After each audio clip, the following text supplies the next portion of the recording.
Chuck Feeney, a low-key Irish-American businessman and philanthropist who has given away almost all of his money to charity. Let's take a look at how Feeney built his wealth and then became the billionaire who gave it all away. If you're enjoying this video, why not smash the like button and drop a comment on what you'd like to see next. Charles Francis Feeney was born in 1931 during the Great Recession. He grew up in New Jersey in a blue-collar Irish-American neighborhood, joining the US Air Force after high school.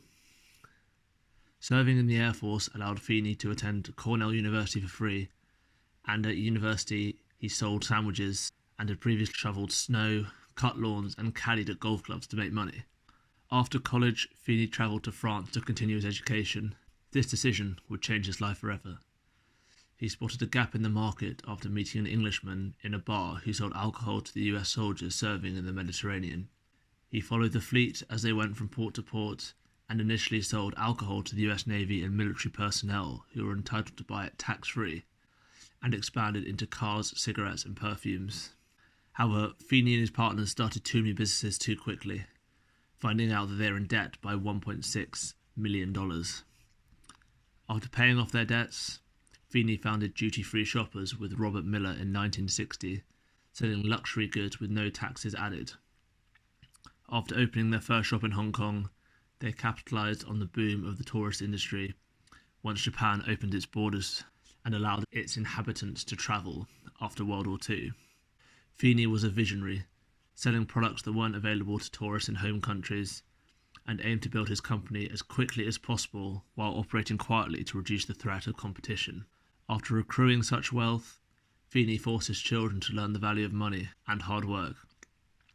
In the early 1980s, Feeney was embarrassed by how much money he was making, so decided to make a difference to other people's lives, developing a radical plan to give all his money away. He founded the Atlantic Philanthropies, which took all the profits from the company. Feeney loved to make money, but he had no need for it once he had made it. His frugality saw him set up a business in Liechtenstein and later in Bermuda through a holding company to avoid taxes. Chuck didn't want the attention and flash toys that came with wealth, and he wore a blue blazer with holes in for many years, and his briefcase was just a plastic bag. Feeney gave funding to a number of causes on one condition: the source would remain anonymous, otherwise it would cease. Feeney convinced the trustees of boards that the money wasn't from the mafia and ensured that they swore to secrecy. By committing to a number of investments, local authorities have often matched Feeney's giving to improve the situation even more. He sold duty-free shoppers to LVMH in 1996 after 2 years of negotiation and raised a further $1.6 billion for his charity. If you'd like to learn more about LVMH, then I'll leave a link in the description to my video I made. Feeney was influenced by Andrew Carnegie's famous essay on wealth, which said, "To die rich is to die disgraced." He has secretly been transferring his money since the 1980s off the back of this. Forbes ruined his preferred low-key status by putting him on their rich list in 1988. After being ousted, Forbes underpredicted his fortune significantly and who it belonged to. Rather than Feeney controlling the money, it belonged to his charitable foundation and secretly transferred it to give away.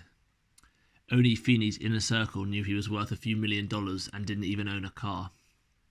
He wanted to give all the money away while he's alive, giving big donations which he could control, which he coined "giving while making a difference."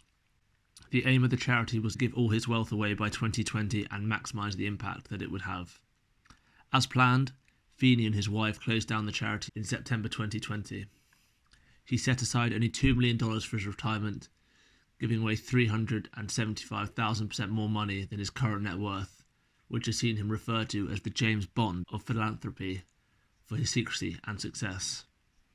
He made a total donation of $3.7 billion to education, including $1 billion to Cornell, helped to secure peace in Northern Ireland, $62 million to abolish the death penalty in America, and $700 million to improve healthcare in Vietnam, South Africa, and America. Feeney lives a simple life and doesn't own a house or car, wears a $15 watch, and flies economy whenever he travels. His generous giving has influenced Bill Gates and Warren Buffett to sign the Giving Pledge, a process that convinces the world's wealthiest to give away at least half their fortunes before they die. Bill Gates has said that Feeney is the ultimate example of giving while living. So far, over 200 billionaires have signed the Giving Pledge.